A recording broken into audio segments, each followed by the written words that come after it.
I soon realised that though Hammer Films were making horror pictures, it was not a horrible place to work.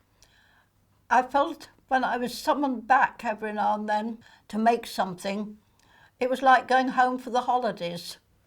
The whole atmosphere of the studio was like a family. It's widely accepted nowadays that a film is principally the work of its director. In fact, very often you'll see the credit "a film by" appearing on posters and even title sequences of films. Now, this only happened once in the era of the original Hammer horrors on a poster that was issued in 1974. I think there are several reasons it hadn't happened before that. I don't think that auteur theory was as widely adopted in this country as it was in other countries such as France. And I think also it's quite difficult to apply such a theory to Hammer films. I think Hammer was such a crucible of talent, especially in the 1950s and 60s, that it's almost as if Hammer itself was the auteur of its films, not one single director. If we accept this theory, I think we also have to acknowledge the contribution made by Hammer's most important studio. Bray was Hammer's base for the majority of its films between 1951 and 1966, and I think Bray itself made a huge contribution to the success of Hammer's most important films. Bray started as a house, a family house that Hammer purchased, and from there they built stages in the grounds. The house is on the river, so in lunch hours you'd be on the river banks. We did filming on the river banks there. There was just sort of more of a family home almost, with Michael Creras and Anthony Hines heading it. Tony Hines was very much different from Michael Carreras in as much that he was more aloof or shy and would have a firm direction in his mind of where Hammer were going or their limitations, so which was the horror spectrum, so to speak.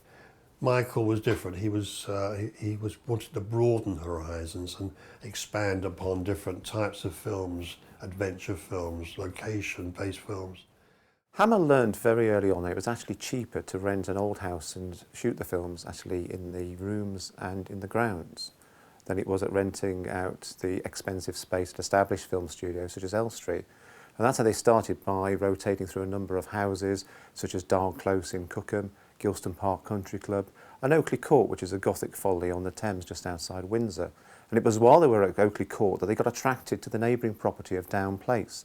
And they fell in love with this old ramshackled mansion and its grounds because they saw the scope there to be able to expand. When Hammer first began using Down Place, it was owned by the Davis family, who had made money through Aspro.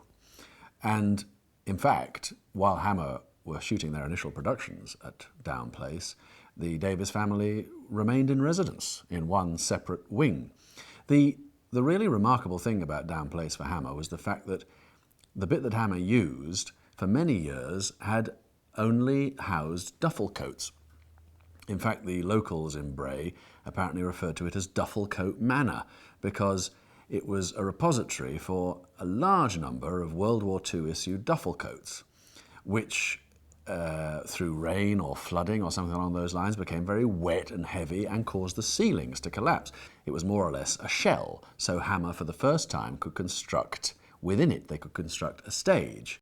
Hammer first used Down Place just to shoot a few bits and pieces for a Vernon Sewell film called A Dark Light in 1950, but they formally started work at Down Place on the 8th of January 1951, which is when Cloudburst began shooting.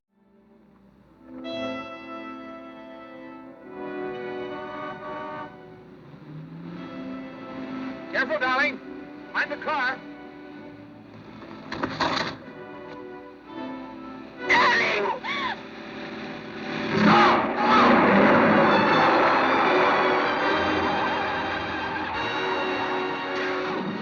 The first film we did at Down Place before we built the stages was Cloudburst, and we shot in the drive a very important sequence, the car accident, and in every nook and cranny of the house. And it turned out to be a very very, very good film, I think. What do you want? Ask you a couple of questions. My wrists! And keep still. Mick, do you remember that woman you ran over? Have you ever wondered what kind of person she was? That wasn't my fault. You killed 3 people that night. You killed my wife, you killed my child, and you killed me.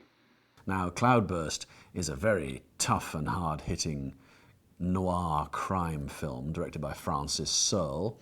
It's actually a very effective film, and it was the first of 5 films that Hammer shot at Down Place in 1951. They also did A Case for PC-49, Death of an Angel, Whispering Smith Hits London, and The Last Page. The Last Page was significant in that it was the first Hammer film directed by Terence Fisher. Their lease expired towards the end of 1951, so they then experimented with going back to a more formal studio arrangement by making a few films at Riverside Studios in Hammersmith.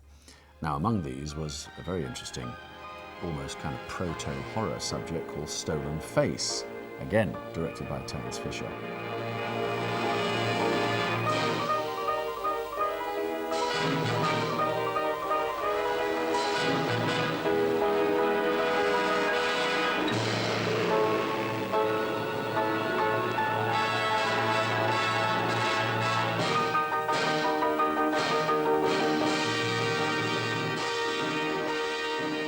I believe they had hopes of actually formally moving into Riverside Studios and, as I say, adopting a more formal, typical studio approach, but this wasn't to be. For whatever reason, they couldn't do it. So in 1952, they went back to Down Place and took a formal lease on the place, and it was at this point that they renamed it Bray Studios.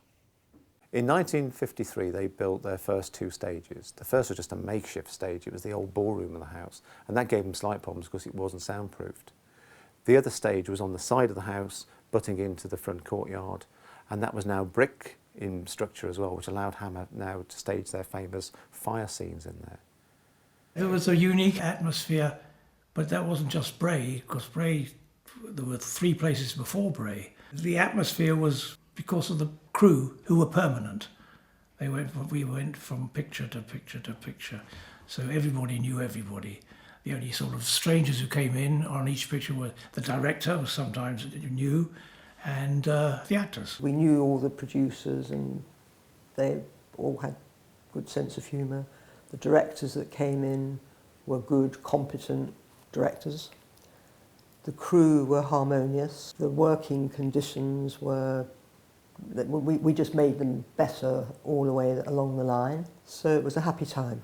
I started at Bray in late 53, 54. I was 16 and my first job was as a receptionist.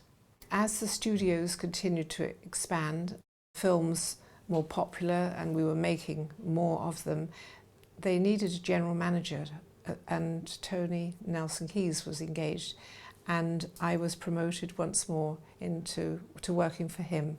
I knew Pauline Wise, who was secretary to the studio manager, and they were desperate to get someone to answer the phones because whoever it was had gone on holiday, and being an art student I needed money. So I went in, ruined everybody's life for about 2 weeks because I pulled out the wrong plugs and pushed in the right plugs. But they were such nice people.